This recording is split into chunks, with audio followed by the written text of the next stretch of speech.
The Sterling Mansion had stood at the core of the city's upper-class circle for 3 generations, a symbol of our family's century-old wealth, status, and absolute authority. Born as the sole legitimate eldest daughter of the Sterling family, I had grown up accustomed to the inherent sovereignty of my family status.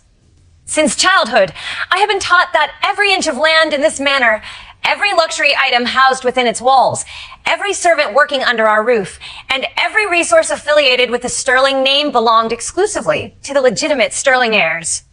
For 24 years, I lived by this unshakable rule, never once questioning my place, never once yielding my inherent rights, and never imagining that a mere hired servant could gradually infiltrate the core of my family, usurp household decision-making power, and audaciously override the orders of the true master of the house. Howard Benson had served our family as a full-time chauffeur and house steward for exactly 5 years. He was hired by my father solely to manage household transportation and assist with trivial daily manor affairs, with no authoritative power, no household decision-making rights, and no qualification to interfere with any personal or family affairs of the Sterling heirs. Yet over the years, relying on my father's frequent overseas business trips, my mother's weak and indulgent personality, and my younger sister Izzy's willful and ignorant naivety, this low-ranking servant had slowly blurred his own identity. He took advantage of the long-term absence of the family's male patriarch and the lack of a firm dominant voice in the mansion to quietly seize household control, gradually turning from obedient employee into an overbearing, power-hungry dictator who controlled every trivial rule of the manor. He manipulated my mother's timidity, flattered my sister's vanity, controlled the manor servant team, monopolized the scheduling of all household affairs, and even arbitrarily restricted the personal freedom and consumption rights of me, the legitimate eldest daughter of the Sterling family.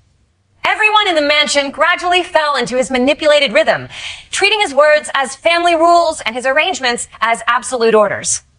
The servants obeyed only him. My mother listened only to his suggestions, and my sister relied entirely on his arrangements.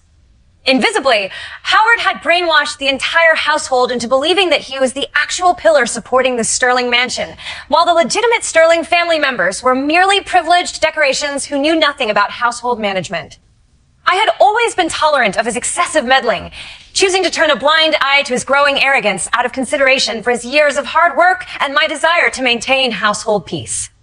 I thought his greed for trivial power was just a petty character flaw, never expecting his ambition to swell to the point of daring to openly defy my legitimate orders, trample on my family status, and question my absolute sovereignty over my personal property. The complete break and the thorough awakening of my counterattack came the moment I returned home after a week-long business trip.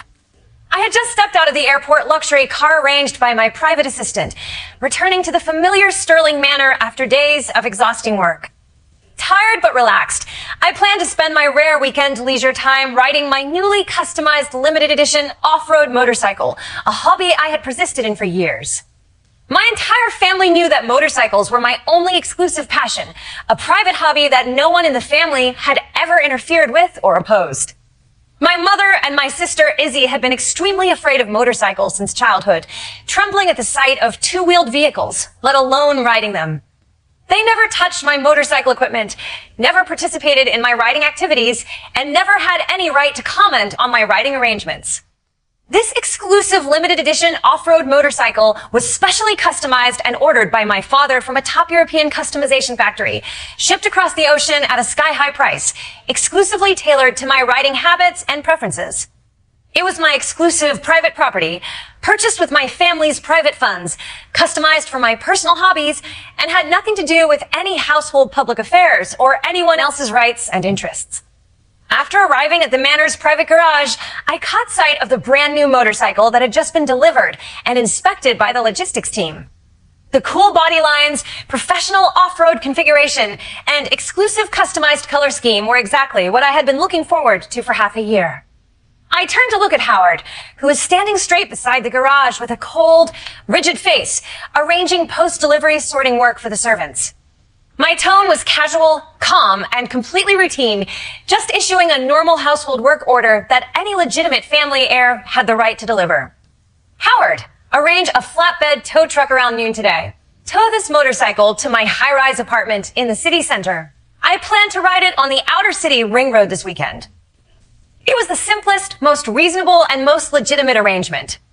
I was moving my own private property to my own exclusive residence to enjoy my personal leisure time, requiring the house steward to assist with trivial handling work.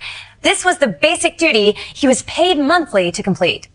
There was no overstepping, no unreasonableness, no excessive demand, just a normal order from the master to the servant. Yet Howard stood completely motionless on the spot, his hands naturally hanging on both sides of his body, his footsteps rooted firmly to the ground as if he had not heard my words at all. He did not respond, did not nod, did not take any action, but just stared straight at me with icy, gloomy, hostile eyes, his gaze sharp and oppressive, without the slightest trace of the due respect and obedience a servant should have for his master. The atmosphere in the empty garage instantly turned stiff and cold. The surrounding servants who were tidying up the delivery boxes subconsciously paused their movements, their heads lowered nervously, not daring to look up at the confrontation between us. They were all too familiar with Howard's overbearing temper in the mansion over the past few years, used to his arbitrary control and afraid of being implicated in any conflict. I was slightly confused by his abnormal attitude, but I did not take it to heart at first, thinking he was just distracted by household trivial matters. I took the initiative to add a reminder, thinking he might have concerns about the household vehicle arrangement. Mom and Izzy are not at home this afternoon. You don't need to drive them out, so you have free time to arrange this. I clearly knew the family schedule and why Mother had gone to a suburban charity tea party with her socialite friends, and my sister Izzy had gone shopping in the city with her classmates. There were no household transportation tasks for Howard at all that afternoon, and his schedule was completely free to handle my trivial arrangement. Howard still kept his cold, silent staring posture, his eyes growing increasingly dark and hostile, the arrogance in his gaze becoming more and more obvious. I nodded slightly, my tone calm and unhurried. I know their schedule is empty today. Just focus on arranging the tow truck for me. I then added another trivial arrangement for my personal items, a detail that was also part of his daily duty scope. Oh, by the way, help me move the new professional riding gear in my bedroom upstairs to my apartment as well. Match the motorcycle and send them over together. Riding helmets, protective gear, professional riding suits, and maintenance tools were all my private items placed in my exclusive bedroom of the manor. Asking the steward to assist with moving sorted personal items was a basic household service, not an excessive favor. Yet Howard still did not answer a single word. He remained standing rigidly in place, staring at me with blazing anger and undisguised hostility, his entire body exuding a strong sense of confrontation and disobedience. The awkward silence lasted for nearly 10 seconds. I frowned slightly, a trace of incredulity flashing in my eyes. I had never encountered such blatant disrespect and open disobedience from a servant in my 24 years of life. I paused for a moment, thinking he might have misunderstood the tow truck arrangement or did not know the contact method. Don't tell me you don't know how to book a flatbed tow truck. Seeing that he still had no intention of responding or taking action, I did not intend to waste my time on trivial work coordination. I chose to solve the problem independently, my tone calm and casual without any anger. Forget it. I'll make the call and book the truck myself. You don't need to worry about this. I took out my private mobile phone directly, prepared to contact my long-term cooperative logistics towing company and handle the moving work of my private property by myself. In my opinion, this was just a trivial matter. Whether arranged by the steward or handled by myself, the result was the same. My private property would be moved to my exclusive residence for my personal use. I never expected that this trivial, completely legitimate personal arrangement would completely trigger Howard's distorted ambition and arrogant delusion, detonating a farce of a servant openly overriding his master's rights. Less than 20 minutes later, the professional flatbed tow truck I had booked arrived at the manor's garage on time. The professional driver and 2 porters got off the truck, greeted me politely, and immediately began to prepare for the loading work, checking the motorcycle's fixing points and preparing professional binding tools. I stood aside to supervise the work, preparing to complete the handover and arrangement quickly. It was at this moment that Howard completely lost his mind. The always cold and rigid man suddenly broke out in a violent rage, striding forward quickly to block in front of the motorcycle, his face distorted with anger, his eyes blazing with fierce and arrogant fury, like a territorial overlord whose private territory had been invaded. He stared at me fiercely, his voice loud, harsh, and unbridled, full of unreasonable anger and condescending accusation, completely ignoring my identity as the legitimate eldest daughter of the Sterling family. What the hell do you think you're doing? You're going to ride such an expensive luxury vehicle away just like this? Do you have my permission? Did you ask for my opinion before making this decision? His words exploded in the quiet garage like a thunderclap, shocking all the surrounding servants and logistics staff on the spot. Everyone froze in place, their eyes full of shock and disbelief, never daring to imagine that a mere family chauffeur and steward could dare to openly question and reprimand the legitimate young lady of the manor in such a fierce and arrogant tone. I stood on the spot in complete stunned disbelief, my mind blank for a moment, genuinely unable to comprehend the absurdity of the current situation. For 5 years, I had tolerated his growing arrogance and excessive power grabbing, but I had never thought his delusion would reach such a terrifying level. He was just a hired servant, a working employee paid by my family, yet he actually thought he was the master of the Sterling mansion, the controller of all family property, and qualified to ask for my opinions, restrict my rights, and override my legitimate decisions. The absurdity of his words instantly made all the suppressed dissatisfaction and long-term tolerance in my heart completely collapse. I clearly knew every detail of the whole matter. My mother and sister had always been terrified of motorcycles since childhood, never dared to approach them, never had any interest in my riding hobbies, and never interfered with any of my motorcycle-related arrangements. This limited edition motorcycle was personally customized and gifted to me by my father, exclusively for my personal use, with no joint ownership, no household public attribute, and no right of supervision belonging to anyone else, let alone a mere servant. Howard had no blood relation to the Sterling family, no household share, no property ownership, no authoritative status in the family. He was just a professional servant who took our family's monthly salary and enjoyed our family's welfare. Yet after staying in the luxury manor for a long time, he was completely dazzled by the false prosperity and power, losing all self-awareness, mistakenly regarding the Sterling family's wealth and rights as his own, and audaciously trying to control the legitimate heirs of the family.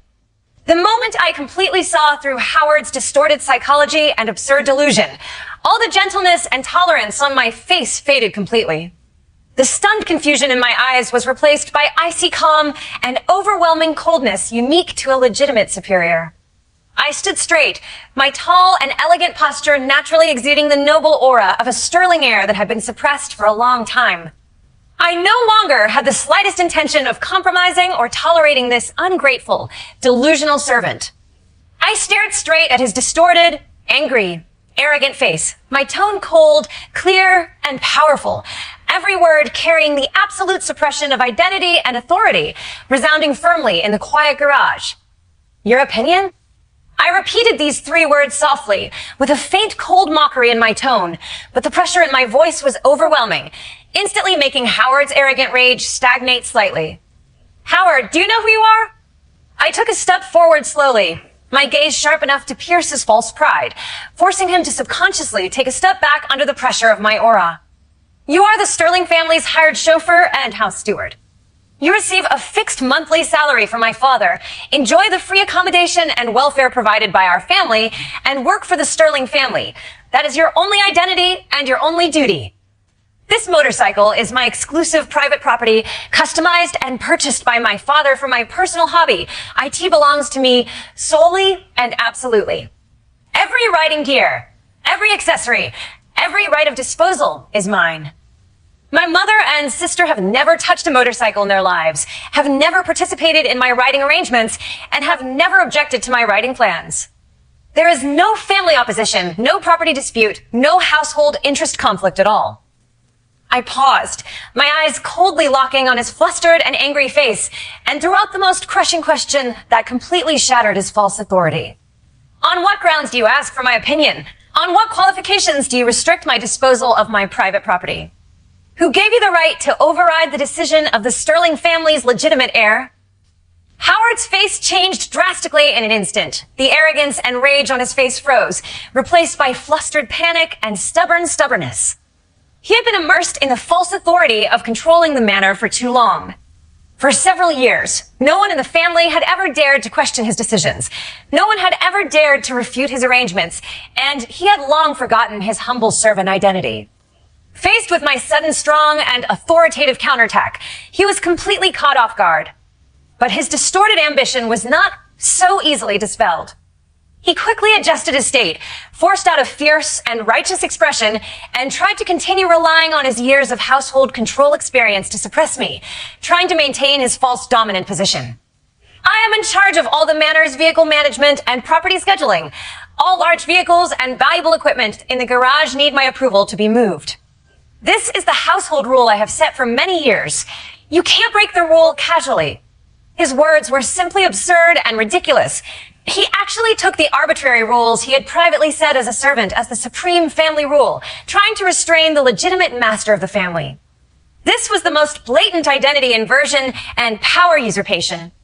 I let out a low, cold laugh.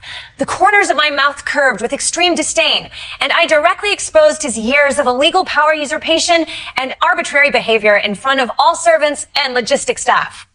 Household rule? Howard, you really have a good sense of humor. The Sterling family's century-old family rules are formulated by the family patriarch and legitimate heirs. When is it your turn, a hired servant, to formulate family rules privately?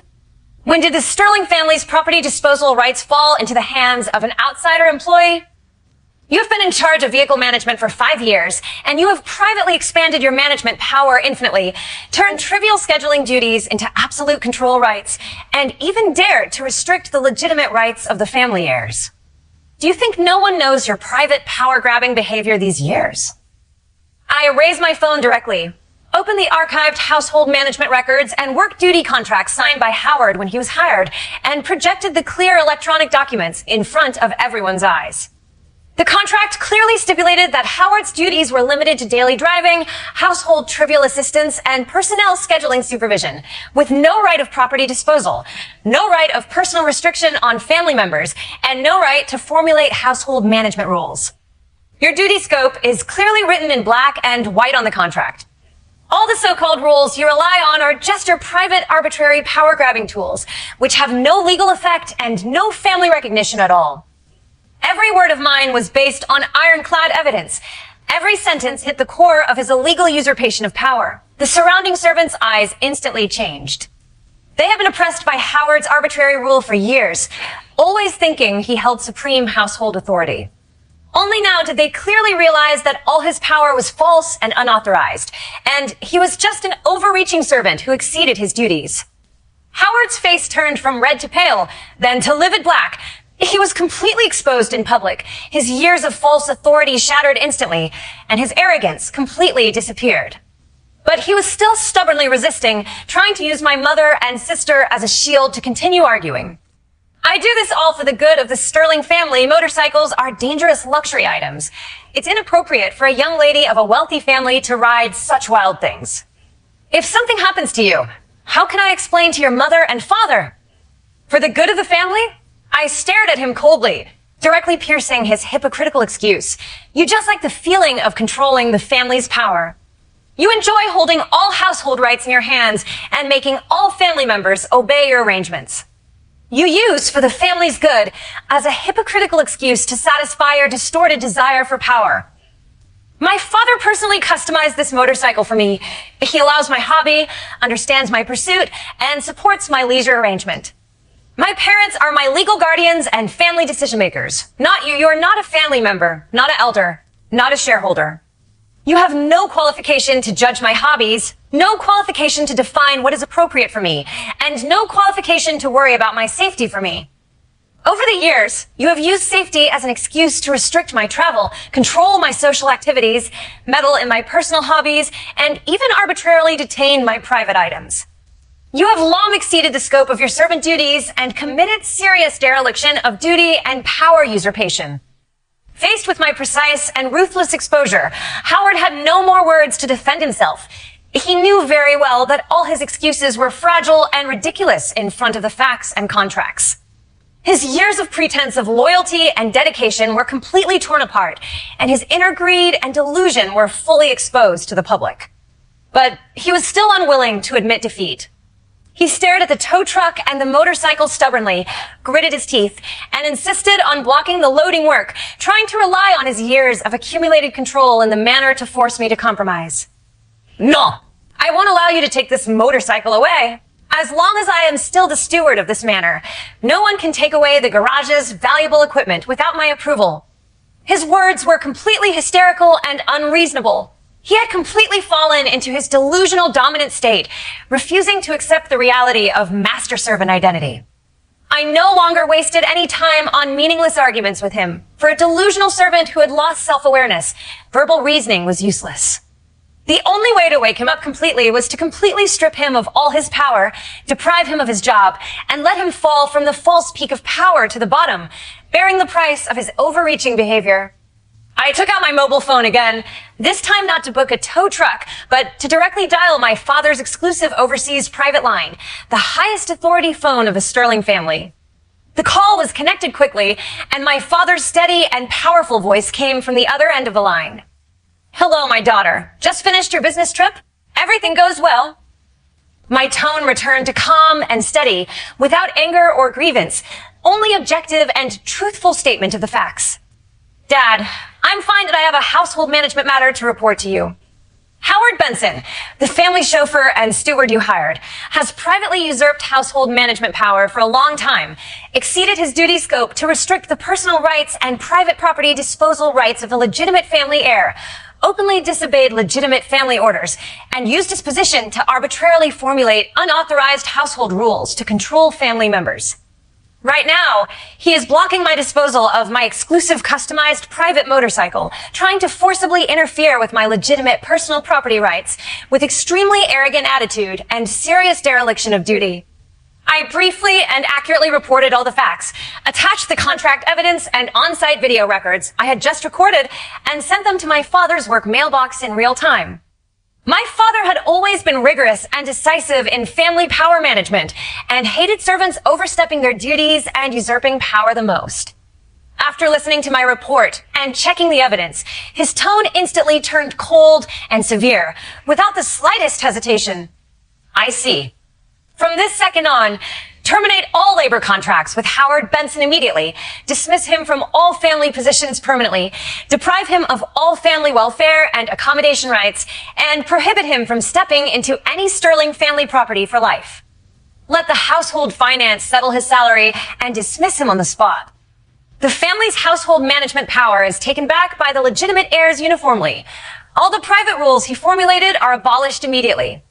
All servants obey the direct arrangement of the family heirs, and no one is allowed to obey his past illegal orders. My father's decisive and authoritative verdict completely settled the whole matter in an instant. There was no room for negotiation, no chance for repentance, and no tolerance for the overreaching servant. I held my mobile phone, put the call on speaker mode directly, and let every word of my father's authoritative verdict resound clearly in the entire garage, heard by all servants, logistics staff, and Howard himself. The moment the verdict fell, Howard's whole body collapsed completely. The arrogance on his face vanished without a trace. His legs went weak instantly, and he almost knelt down on the ground. His eyes were full of desperate panic and incredible shock.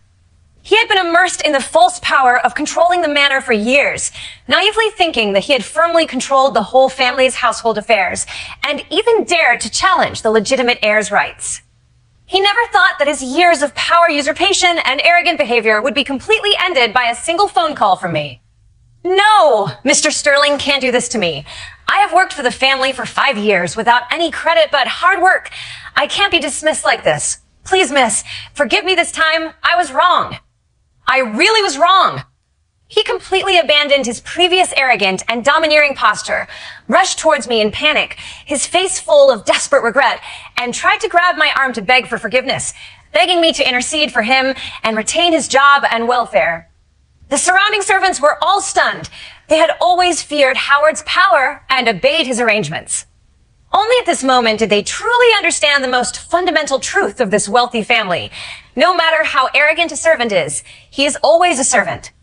The false power he holds is just the charity of the master, which can be taken back at any time. The real eternal sovereignty always belongs to the legitimate Sterling heirs. I easily avoided his frantic grabbing action, my eyes cold and indifferent, without the slightest pity or softness. I had given him countless chances to restrain his behavior and abide by his duties over the years, but he had repeatedly intensified his power usurpation and arrogance, and finally dared to openly challenge the master's rights.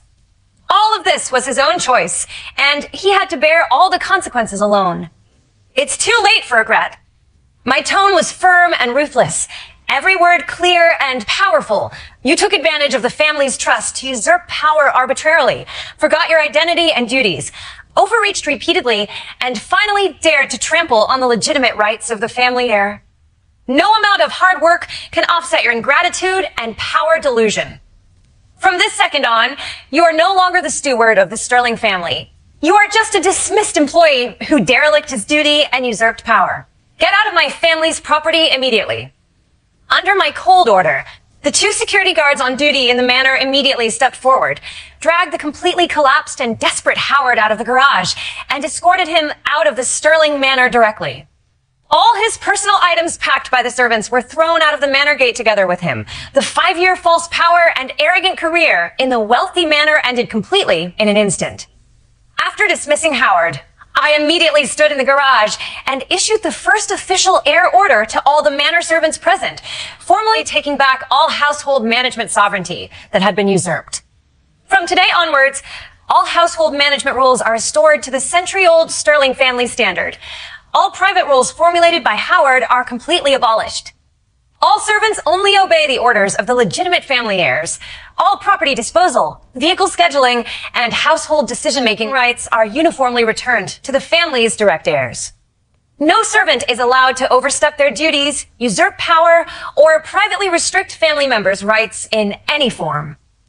Anyone who dares to continue to follow Howard's old irregular rules or privately usurp management power will be dismissed immediately with no room for negotiation. All the servants bowed their heads respectfully and responded in unison, their attitudes completely reverent and obedient. After witnessing Howard's thorough collapse, they completely clarified their identities and duties, and no one dared to have the slightest thought of overstepping or usurping power. The entire manor's chaotic power structure that had been distorted by Howard for years was completely corrected in an instant. The long-lost real family sovereignty returned completely to the hands of the legitimate Sterling heirs. After rectifying the household power order, I signaled the tow truck driver to continue the loading work. The limited edition motorcycle and my professional riding gear were smoothly loaded onto the flatbed truck, transported to my exclusive city center apartment as I wished, and perfectly completed my weekend leisure arrangement. On the weekend, I rode my exclusive customized motorcycle on the empty outer ring road, feeling the free wind and ultimate driving experience. The long-term depression caused by Howard's arbitrary control and power usurpation was completely released, and the whole person became relaxed and free. In the follow-up household sorting and rectification work, I thoroughly sorted out all the irregular management behaviors and power usurpation traces left by Howard over the years. I cleaned up all the servant teams who had colluded with him to bully others and usurp power, redivided the household duty scope, standardized the family management system, and completely eliminated the hidden danger of servants overstepping their duties and usurping power. My mother and sister also completely woke up from their long-term dependence on Howard.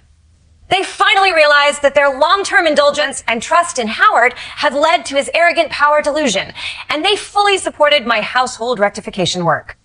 The entire Sterling manor returned to a stable, orderly, and respectful master-servant state. As for Howard, after being dismissed and expelled from the manor, he completely lost his high-wage job, luxury welfare, and superior living environment. His 5-year resume of working in a wealthy family was completely stained by dereliction of duty and power usurpation, and no upper-class family or formal company was willing to hire him. He fell from the high-end circle he had been eager to integrate into the bottom of society overnight, living in ordinary rental houses, doing trivial low-wage jobs, and suffering from endless regret and despair every day. The false power and noble life he had been delusional about completely vanished, leaving him with only the miserable ending he deserved for his ingratitude and arrogance. This man-or-power turmoil taught me the most profound truth about wealthy family survival. False respect and dominant power never come from long-term occupation and arbitrary control, but from inherent identity and legitimate sovereignty. Those who rely on the master's trust to usurp power, confuse identities, and forget their own roots will eventually be crushed by the real power order and fall into the abyss they dug for themselves. Tolerance is never weakness, and gentleness is never cowardice. For those who know gratitude and abide by their duties, we can maintain leniency and tolerance. But for those who are insatiable, arrogant, ingratitude, and dare to trample on the master's rights, the only way is to strike hard, completely eliminate hidden dangers, and firmly defend our own sovereignty and dignity. In the world of wealthy families, order and identity are the eternal bottom line. An overreaching outsider can shake the inherent sovereignty of legitimate heirs. All distorted power and false prosperity will eventually collapse in the face of absolute identity and ironclad rules.